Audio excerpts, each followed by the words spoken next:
The soft click of the front door lock broke the stillness. That was my cue. I brought the glass of scotch to my lips and took a slow, deliberate sip. The liquor slid down my throat with a familiar sting, warming the hollow space in my chest. The ice shifted in the glass, a muted clink that contrasted with the quickened thudding of my heart. I recognized that sound, too.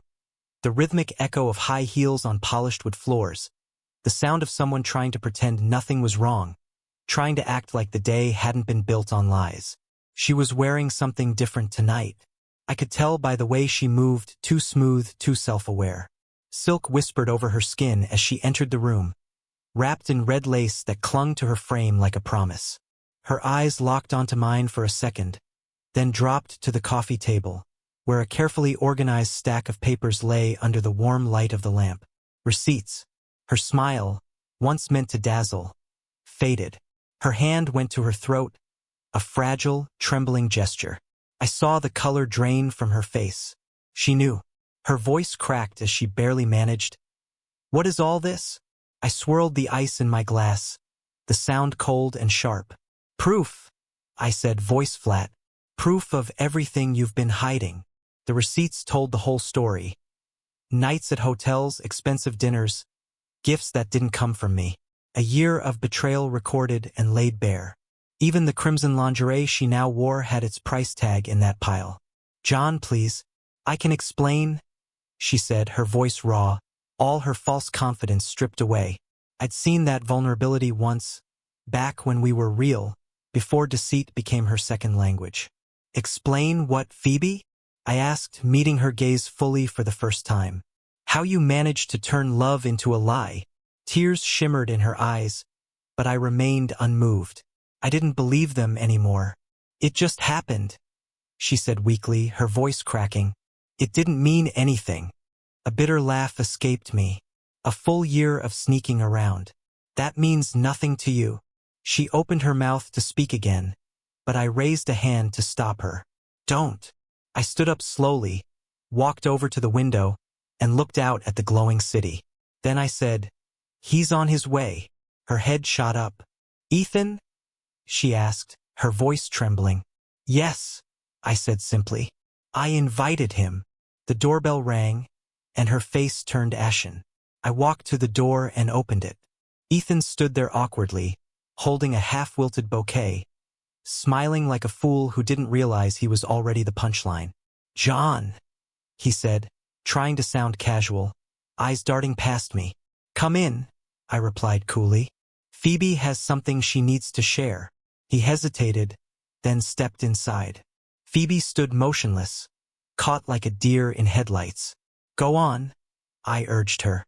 "Tell him about the dinners, the hotels, the lies." She didn't move. "Tell him," I shouted, the room echoing with the force of my voice. She winced, shaking. Then she spoke, halting at first, but soon her confession spilled out in a flood of shame. She told him everything. The affair, the deceit, the carefully crafted facade. Ethan's expression twisted through disbelief, pain, and finally rage. He flung the flowers at her feet, petals scattering across the hardwood like broken promises. He lashed out, yelling, cursing, accusing, and I watched, not with anger, but with quiet satisfaction. I had orchestrated this moment. When Ethan finally turned to me, his face flushed with fury, he spat. "You planned this. I just gave you the truth," I said calmly. "Something you clearly refused to see." He stormed out, slamming the door so hard it rattled the walls. That sound marked the end of their charade. I turned back to Phoebe. She looked hollow, surrounded by the crumpled remains of her deceit. "It's over," I said, my voice void of warmth. "Us, him. All of it." The days that followed blurred together. She moved out, leaving behind only the faint trace of her perfume and memories I no longer cared to keep. The divorce moved quickly.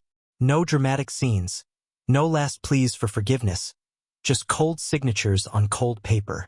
I sold the apartment, the home that had become a shrine to betrayal. I relocated, started a new chapter. It wasn't easy. The wounds lingered for a while, aching quietly. But with time, the pain dulled, replaced by something sturdier. Resolve. One night, months later, I was sitting alone in a quiet cafe, sipping black coffee. A newspaper sat on the table beside me. A small article on the third page caught my attention. Ethan, his full name, unmistakable, had gone bankrupt. Poor decisions, failed ventures. He'd lost his company, his home, his standing. I folded the paper slowly, a faint smile tugging at my lips. Not joy, but a kind of grim satisfaction. Sometimes revenge isn't loud. Sometimes it's just watching people fall on the swords they forged themselves.